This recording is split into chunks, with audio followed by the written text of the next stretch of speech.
Sud Radio à 6h48, c'est bon à savoir. Attention, on vous le dit depuis le début de matinée, attention, c'est ce week-end qu'on change d'heure dans la nuit de samedi à dimanche à 3h du matin. Il sera à 2h, on va donc pouvoir dormir une heure de plus. Mais ces changements d'heure sont-ils vraiment bons pour notre organisme? Quelles sont ses conséquences? Mon invité ce matin, c'est Damien Daven. Bonjour. Bonjour. Et bienvenue sur Sud Radio. Vous êtes chronobiologiste, vous étudiez les rythmes de nos organismes, les rythmes biologiques. Déjà, quels conseils pratiques vous pouvez nous donner pour gérer au mieux ce changement d'heure ce week-end? Bon, le changement d'heure, c'est un changement arbitraire, c'est un changement qui est physique. C'est facile d'avancer les montres qu'on a au poignet ou les horloges, oui. Mais il faut que l'horloge physiologique, l'horloge qu'on a chacun dans notre tête, puisse s'ajuster aussi au rythme qu'on va lui imposer. Et donc, ce changement physiologique, il est un peu plus lent. En fait, l'horloge qu'on a dans la tête prend des informations sur 24 heures. Donc, il faut 2-3 jours pour qu'elle comprenne exactement quelle est la nouvelle heure.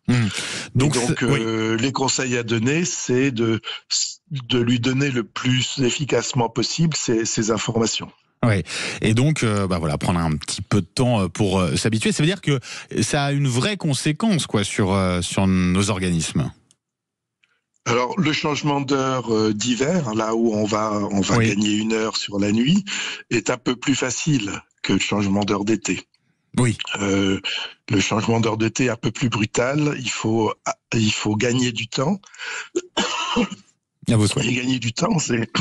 Oui. Pardon, excusez-moi. Pas de souci. Et gagner du temps, c'est plus difficile. Oui, forcément. Et qui sont d'ailleurs les publics les plus sensibles à ce changement d'heure? Excusez-moi, là, ça y est. Les publics les publics les plus sensibles, ce sont tous ceux qui sont un peu vulnérables. Donc les jeunes, ouais. les personnes âgées, les personnes malades.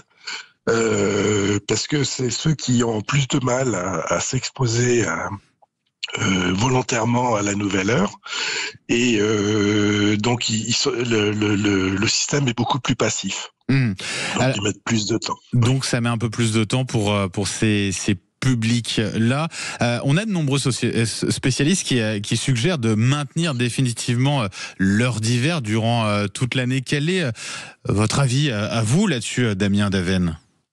Alors, oui, en tant que chronobiologiste, plus on est proche de l'heure du soleil, et mieux notre horloge est adaptée. Cependant, il faut reconnaître que l'heure d'été est agréable pour beaucoup de personnes, notamment les adultes en bonne santé, etc. Et que c'est pas désagréable d'avoir des longues soirées l'été, surtout quand on est en vacances. Donc, moi, je serais plutôt pour, et je le prône depuis pas très longtemps, mais je serais plutôt pour un statu quo, rester comme c'est actuellement, puisque il paraît que ça permet quand même de faire des petites économies, que le système est bien rodé, donc il coûte pas trop cher, et que ça satisfait beaucoup de monde, donc pourquoi pas. Surtout ne pas rester à l'heure d'été l'hiver, parce que là ça devient catastrophique, parce que ça veut dire que autour de Noël, par exemple à 10h du matin, le jour est pas encore levé, donc bon voilà, c'est difficile à supporter, et même individuellement, on verrait beaucoup plus de dépression, on verrait beaucoup plus de choses comme ça. De manière très pratique, demain soir, je vais me coucher. Est-ce que je me couche à la même heure que d'habitude, Damien Daven? Je fais comment? C'est quoi votre conseil? Alors, pour demain soir, qui est la nuit du changement,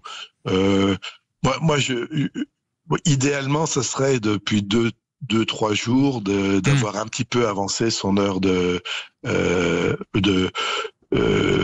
d'avoir un petit peu retardé son heure de coucher, mais demain soir on se couche comme d'habitude, on n'essaye pas de gagner sur le temps libre l'heure qu'on va gagner dans la nuit.